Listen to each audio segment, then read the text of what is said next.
कुतुबगढ़ की तरफ बलेनो गाड़ी आती नजर आई। टायर फटने के बाद गड़गड़ की आवाज गाड़ी करती चलती है ना, तो उस प्रकार की आवाज आ रही थी। इस साइड तो उसका देह था, यहाँ उसका शरीर था और पैर यहाँ से ऐसे अंदर महसूस हो रहे थे कहीं फंसे हुए हैं। सारी बॉडी गाड़ी से अंदर ही साइड चल रही थी, बाहर कोई भी अंग नहीं था उसका। दिन चल रहा तो देखा यही पोजीशन सी। हाँ बिल्कुल सेम पोजीशन थी। गाड़ी की स्पीड इस पूरे वाकया के दौरान तकरीबन 20 से 25 की स्पीड रही है। उससे ऊपर ना कोई गाड़ी इससे ज़्यादा स्पीड में भागी है, ना कहीं गाड़ी उन्होंने रोकी है। तकरीबन 1.5 घंटे के आसपास मैंने वो गाड़ी का पीछा किया है। बिल्कुल शांत बैठे थे, 2 लड़के जैसे फ्रंट वाली सीटों पे हैं, 2-3 मेरे को पीछे नजर आ रहे थे। पूरे घटनाक्रम में कितना समय लगा? 3:20 से ये मैंने वारदात देखनी स्टार्ट की थी और मैं 5 बजे वो गाड़ी को बेगमपुर तक फॉलो करके बाद में अपनी आप निराश हो गया अपनी दुकान पे आके खड़ा हो गया था। ऊपर साइड वो बिल्कुल नगन था और निचली साइड कुछ ब्लैक रंग का ऐसा महसूस हो रहा था कि ब्लैक रंग का कुछ है और इस पैर में फंसा हुआ है। और वो जो डेड बॉडी स्पॉट पे भी वो वहाँ फंसा ही हुआ था। लास्ट में जहाँ डेड बॉडी छुटी है उसके पिछली साइड से पसलियाँ टूट के अंदर पत्थर तक घुसे हुए हैं। जिस दौरान उनकी गाड़ी के अंदर वो डेड बॉडी फंसी हुई थी, उन्होंने यहाँ से 2 राउंड लगाए हैं। जिस दौरान गाड़ी से डेड बॉडी फ्री हो चुकी थी, वो निकल चुकी थी, उस दौरान वो निकलते ही के साथ बिल्कुल अपने घर की तरफ निकल गए। रास्ते में कहीं नहीं रुके, ना दोबारा उन्होंने टर्न किया। मैंने उसका बेगमपुर यहाँ से 10 किलोमीटर दूर है, वहाँ तक उनका पीछा किया है। उसके बाद जहाँ बेगमपुर में मेरे को तीसरी PCR मिली थी, मैंने उनसे बिल्कुल रोक के आराम से शीशा तुड़वा के जनाब का, माँ जनाब ये वो गाड़ी जा रही है, उससे मैं 20 मिनट पहले नंबर दे चुका हूँ, गाड़ी मॉडल बता चुका हूँ, कलर बता चुका हूँ, अब ये गाड़ी वही है, अब इसको पकड़ो। तो उन्होंने मेरी तरफ एक बार देख के बिल्कुल नजरअंदाज कर दिया।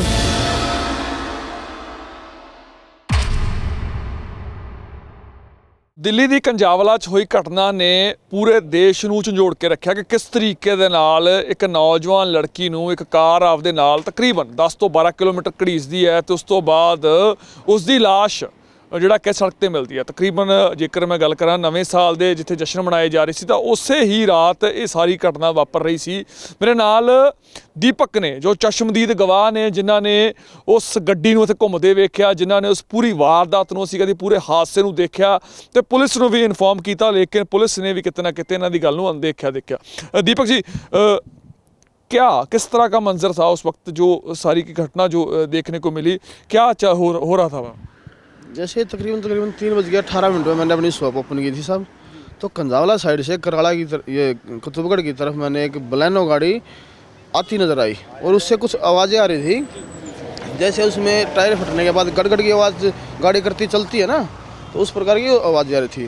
तो गाड़ी ने पूरा मेरा ध्यान अपनी तरफ केंद्रित किया। तो जैसे वो मेरी दुकान के जस्ट सामने आती है तो उसके नीचे मेरे को एक डेड बॉडी घिसड़ती हुई उसके नीचे आगे पैर फंसे हुए हैं और नज़र आई। तभी मैंने समय ना गवाते हुए 3:20 पे 112 जो अपना इमरजेंसी नंबर है उस पर कॉल किया और पूरे हालत में आ गई मैम ऐसे कोई डेड बॉडी फंसी हुई है, बलेनो गाड़ी है ग्रे कलर में और कंजावला से कुतुबगढ़ साइड जा रही है। तो मैम ने बोल दिया ठीक है, अभी आपसे तुरंत संपर्क कर रही है, अपनी जो PCR है वहाँ स्पॉट पे होंगी। मैं ठीक है मैम। तो 3 या 4 मिनट के आसपास PCR का कॉल मेरे पास आ चुका था। मैंने बताया सर ऐसे कोई बलेनो गाड़ी है, अरे कुतुबगढ़ साइड आ रही है कंजावला साइड से। तो उन्होंने मेरे को बताया कि हाँ हम पंजाब खोड़ खड़े हैं, यहाँ से पंजाब खोड़ गाँव है, यहाँ से 5 किलोमीटर तकरीबन 5 तो किलोमीटर। हाँ जी। तो बोला हम आगे से घेराबंदी कर लेंगे। माँ ठीक है जनाब। तो उसके बाद मैंने जैसे कॉल डिस्कनेक्ट करके मैं कुछ अपना काम करने लग गया। उसके 4 या 5 मिनट के बाद जैसे 3:30 पे गाड़ी आगे से कहीं से यू टर्न लेकर दोबारा मेरी दुकान के सामने से और दूसरी साइड से अब कंजावला की साइड जाती हुई नज़र आई मेरे को। तो मैंने तभी उसी नंबर पे संपर्क किया जिस PCR से मेरे पास कॉल आया था। मैंने बताया जनाब अब तो गाड़ी दोबारा दूसरी साइड जा रही है, माँ कंजावला साइड जा रही है, मगर आप वहीं हो या आ लिए? बोला हम आ रहे हैं, हम यहीं घेराबंदी किए हुए थे। मैं ठीक है जनाब पहुँचो। तो उसके बाद मैंने सोचा तब तक PCR आती है, वहाँ को सहयोग करते। मैंने अपनी स्कूटी उठाई, थोड़ी हिम्मत जुटा के मैं उसकी तरफ निकल लिया। उसमें गाड़ी में 4-5 लड़के मेरे को नज़र आ रहे थे। फिर भी मैं इतनी गलत घटना देखते हुए सब सहम जाते हैं। फिर मैंने भी थोड़ी हिम्मत जुटा के मगा ये हो ज़्यादा गलत रहा है तो हम भी पंडा छुड़ा लेते हैं। लेकिन फिर याद करके बताना, जब आपने देखा कि आप उनके पीछे जा रहे हो, लड़कों को का अपने गाड़ी में बैठे देखा, 4-5 लड़के हैं, तो वो किस तरह की हरकतें कर रहे थे लड़के अगर थे गाड़ी में, तो क्या था? कोई म्यूज़िक चल रहा था गाड़ी में, कोई वो ड्रिंक कर रहे थे? नहीं, वो ना तो कोई ड्रिंक कर रहे थे उस टाइम, जिस टाइम मैंने देखा। तकरीबन 1.5 घंटे के आसपास मैंने वो गाड़ी का पीछा किया है। वो उस टाइम कोई ड्रिंक नहीं कर रहे थे और कोई ज़्यादा एक्टिविटी, कोई मूवमेंट उनके शरीर में था नहीं। वो बिल्कुल कितना, 1.5 किलोमीटर? तकरीबन 1.5 घंटा, 1.5 किलोमीटर नहीं साहब, हाँ 14 किलोमीटर के आसपास, 15 किलोमीटर के आसपास मैंने उसका पीछा किया है। तो उसमें कोई ज़्यादा एक्टिविटी वो कर नहीं रहे थे, बिल्कुल शांत बैठे थे। और 2 लड़के जैसे फ्रंट वाली सीटों पे हैं और 2-3 मेरे को पीछे नज़र आ रहे थे। तो उसके बाद जैसे वो यहाँ से कंजावला की तरफ जाते हुए उन्हें राय सिंह मॉल के पास से फिर से यू टर्न लिया और फिर वो कुतुबगढ़ साइड निकल ली। मैंने फिर पीसीआर को सूचित किया, मां साहब ऐसी ऐसी बात है। तो उस दौरान वो मेरी दुकान के पास जब तीसरी बार पहुंचते हैं तो मैंने सिक्योरिटी खड़ी कर दी। सर्दी का ही माल था और मैं अकेला भी महसूस कर रहा था अपने आप को। पीसीआर सपोर्ट में पहुंच नहीं पा रही थी किसी भी कारणवश, या जैसे यू टर्न वो टर्न बाई टर्न घूम रहे हैं, मेरी लोकेशन पीसीआर ट्रेस नहीं कर पा रही है, या वो मेरी बात नहीं समझ पा रहे हैं या झूठा समझ रहे हैं, इस कारण वो पीसीआर मेरे पास पहुँच नहीं पा रही थी। मतलब कई कारण थे जिसके कारण पीसीआर नहीं पहुंची आपके। आपने 3 बार उस चीज़ को, गाड़ी को देखा, तीनों बार आपने पीसीआर से संपर्क करने को। हाँ, फिर उसके बाद मैंने अपनी बोलेरो गाड़ी थी, उस टाइम मेरा लड़का सीएनजी डलवाने जा रहा था। तो जैसे वो उस टाइम मेरे को खड़ा मिला दुकान पे, मैं बोला माँ भाई इसके नीचे डेड बॉडी है, तो ऐसा कर इसके पीछे लगा फटाफट। मैंने स्कूटी खड़ी करके उसके पीछे अपनी बोलेरो गाड़ी लगा दी, जो लोडिंग गाड़ी है अपनी। तो तकरीबन यहाँ से 2-2.5 किलोमीटर पर जोनती गाँव है, वहाँ से सर्विस स्टेशन के पास से उन्होंने फिर से यू टर्न ले लिया है और कुतुबगढ़ साइड आगे इस साइड जा रहे थे। फिर से वो यू टर्न लेके उस दूसरी साइड से फिर कंजावला की तरफ फिर से मुड़ गए थे वो। तो मैंने उसको यू टर्न लेते देखा, तो उससे पहले कट से मैंने भी यू टर्न ले लिया। मैं गाड़ी घूम रही है तो हम भी घूम लेते हैं। तो उसका लगातार मैं पीछा करता रहा। फिर भी प्रशासन से मैं तकरीबन जहाँ जो पीसीआर से मेरी बातें चल रही थी, वो 1 से भी थी, 2 से भी थी, 7-8 पीसीआर से मेरी बात हुई है। और तकरीबन इस दौरान 18 से 20 मेरी कॉल हैं पीसीआर से। ये पूरा जो घटनाक्रम है आपका, जो पूरा आप 1.5 घंटा तो आप बोल रहे हैं उनका पीछा किया, 14-15 किलोमीटर पीछा किया आपने उनके साथ, लेकिन इस पूरे घटनाक्रम में अगर देखा जाए तो कितना समय लगा? तकरीबन 3:20 से ये मैंने वारदात देखनी स्टार्ट की थी और मैं 5 बजे वो गाड़ी को बेगमपुर तक फॉलो करके बाद में अपनी आप निराश हो गया, अपनी दुकान पे आके खड़ा हो गया था। 5 बजे के बाद ना मैंने फिर किसी पीसीआर को फ़ोन किया, ना किसी पीसीआर का मेरे पास आया। कि उससे पहले जैसे 4:45-48 पे मैंने गुस्से में उस टाइम मैं थोड़ा आक्रोशित हो चुका था और निराश भी हो चुका था। क्यों इतनी मदद मांगने के बाद ये पीसीआर मेरे पास नहीं पहुंची। मैं कुछ अब शब्द कह के लास्ट पीसीआर से मैंने उस पर फ़ोन अपना डिस्कनेक्ट कर दिया और मैं वापस दुकान पे आ खड़ा होगा। जब मैंने समझा कि आम आदमी इतना कर रहा है, प्रशासन खास सो रहा है या मेरी बात समझ नहीं पा रहा है, यहाँ तकरीबन सब लोकल बंदे ही होते हैं पीसीआर में, फिर भी ये बात उनको या मेरी समझ नहीं आ रही थी। दीपक जी, लड़की के कपड़े फटे थे, लड़की की जो हालत थी वो नगन थी, लेकिन जब वो गाड़ी उसको मतलब ले जा रही थी, घसीट रही थी, तो क्या हालत थी? आप 3 बार उस चीज़ को देखा, 3-4 बार देखा, तो 3-4 बार में क्या आपको देखने को मिला उसमें? जैसे पहली बार ही मैं देख चुका था कि उसका ऊपर साइड वो बिल्कुल नगन था और निचली साइड कुछ ब्लैक रंग का ऐसा महसूस हो रहा था कि ब्लैक रंग का कुछ है और इस पैर में फंसा हुआ है। और वो जो डेड बॉडी स्पॉट पे भी वो वहाँ फंसा ही हुआ था। वो उसमें नीचे लोअर हो सकती है, पजामी हो सकती है, जींस हो सकती है, वो कुछ भी थी। बाकी उसकी पीछे से जो पीठ साइड से हालात थे, वो पसलियाँ टूट के अंदर तक पत्थर भी घुस चुके हैं। तो कपड़े तो क्या चीज़ थी, वो फटे भी हों। लाश देखने पहुंचे? हाँ, लाश देखने में तकरीबन किलोमीटर है जो लाश पड़ी? यहाँ से 2.5 किलोमीटर है। इसी रोड पे आगे जाके लाश? हाँ, इसी रोड पे बिल्कुल है। तो क्या हालात थे जब आपने लाश देखी? उस टाइम तो जैसे वो लाश सीधी पड़ी थी और जब मैं 5:15 बजे के आसपास लाश के पास पहुंचा था, वहाँ प्रशासन एक्टिव हो चुका था और मैं बिल्कुल लाश के पास जाकर नहीं देख पाया और ना वहाँ किसी को वो जाने दे रहे थे। एक चीज़, एक डेमो करेंगे थोड़ा सा, आप हमें बताइए। ये गाड़ी है, ठीक है, इस तरह से गाड़ी है, लेकिन हालांकि ये जो आप बता रहे हो जो गाड़ी है बलेनो है, अच्छा दूसरी साइड, ठीक है, तो बलेनो की तुलना के मुताबिक ये गाड़ी बड़ी है, ये गाड़ी ऊंची है, हम इस गाड़ी पे डेमो कर सकते हैं, ठीक है।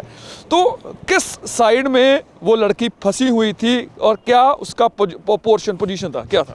जैसे इस साइड तो उसका देह था, जी। यहाँ उसका शरीर था, और पैर यहाँ से ऐसे अंदर महसूस हो रहे थे कहीं फंसे हुए हैं।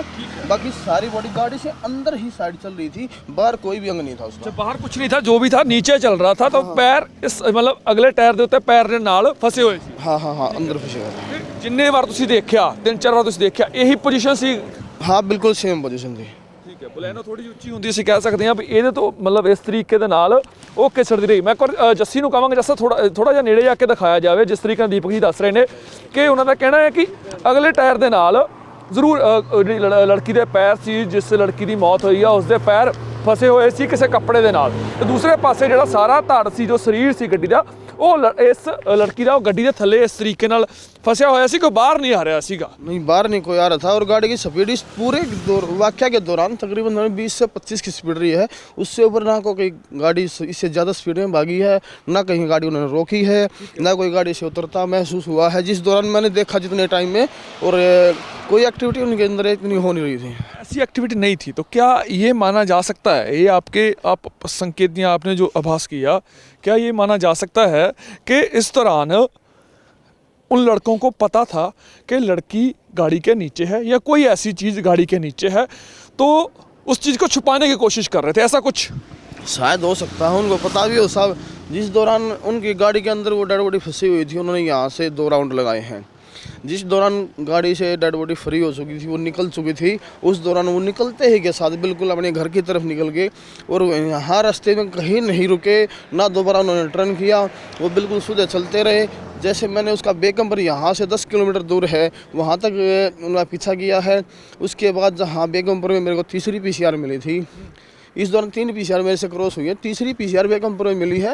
मैंने उनसे बिल्कुल रोक के आराम से शीशा तुड़वा के जनाब का, माँ जनाब ये वो गाड़ी जा रही है, तो मैं पहले नंबर दे चुका, नंबर देख लिया था? हाँ नंबर दे चुका, मैं बिस्टी करवा चुका।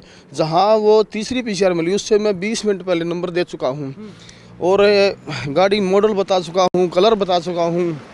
हाँ मैं जनाब ये वो गाड़ी है जो पिछले 2-2.5 घंटे से डेड बॉडी फंसाई घूम रही थी, डेड बॉडी से छूट चुकी है, अब ये गाड़ी वही है, अब इसको पकड़ो। तो उन्होंने मेरी तरफ एक बार देख के तो बिल्कुल नज़रअंदाज कर दिया।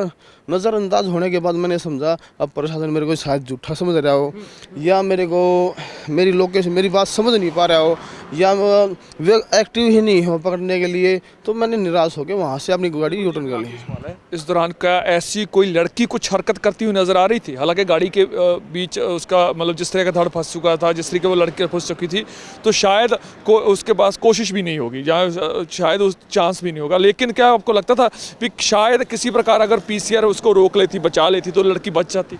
नहीं, जिस टाइम से मैंने देखना स्टार्ट किया वो उस टाइम बिल्कुल डेड थी, उसमें कोई एक्टिविटी थी नहीं। और गाड़ी वो डेड बॉडी वाली गाड़ी निकलने के बाद मैं जस्ट रोड पे आके मैंने महसूस किया था कि देखो कहाँ से गई है, या मेरा धोखा लगा है, या कोई बात है कि खून के धब्बे वगैरह कुछ हैं, लेकिन रोड पे कुछ नहीं था। बाकी मैं श्योर पक्का था कि ये डेड बॉडी ही फंसी हुई है उसके नीचे, और कुछ नहीं है। और उसमें जैसे लास्ट में जहाँ डेड बॉडी छुटी है, उसके पिछली साइड से पसलियाँ टूट के अंदर पत्थर तक घुसे हुए हैं। ठीक है, शुक्रिया। ਇਹ ਉਸ ਵਕਤ ਦੇ ਮੰਜ਼ਰ ਹੈ, ਉਸ ਵਕਤ ਦੇ ਹਾਲਾਤ ਕੀ ਸੀ, ਇਹ ਦੀਪਕ ਜੀ ਨੇ ਦੱਸੇ। ਦੀਪਕ ਜੀ ਚਸ਼ਮਦੀਦ ਗਵਾਹ ਨੇ। ਦੀਪਕ ਜੀ ਦਾ ਕਹਿਣਾ ਹੈ ਕਿ ਜੇਕਰ ਉਸ ਵਕਤ PCR ਨੂੰ ਲਗਾਤਾਰ ਗੱਲਬਾਤ ਕਰਦੇ ਰਹੇ, ਪੁਲਿਸ ਨਾਲ ਲਗਾਤਾਰ ਸੰਪਰਕ ਕਰਦੇ ਰਹੇ, ਤਾਂ ਉਸ ਵੱਲੋਂ ਵੀ ਕੋਈ ਕਾਰਵਾਈ ਨਹੀਂ ਹੁੰਦੀ ਨਜ਼ਰ ਨਹੀਂ ਆਈ। ਸ਼ਾਇਦ ਵਿਸ਼ਵਾਸ ਨਹੀਂ ਕੀਤਾ ਗਿਆ, ਸ਼ਾਇਦ ਅਣਗੌਲਿਆ ਕੀਤਾ ਗਿਆ, ਪਰ ਜੋ ਵੀ ਹੋਇਆ ਉਸ ਦੇ ਨਾਲ ਪੂਰੇ ਦੇਸ਼ ਨੂੰ ਝੰਜੋੜ ਕੇ ਰੱਖ ਦਿੱਤਾ ਉਸ ਘਟਨਾ ਦੇ ਨਾਲ। ਤੇ ਇੱਕ ਵਾਰ ਦਿੱਲੀ ਫਿਰ ਸ਼ਰਮਸਾਰ ਹੋਈ। ਮੈਂ ਸੁਰਖਾਬ ਆਪਣੇ ਸਹਿਯੋਗੀ ਜੱਸੀ ਦੇ ਨਾਲ, ਰੋਜ਼ਾਨਾ ਸਪੋਕਸਮੈਨ, ਦਿੱਲੀ।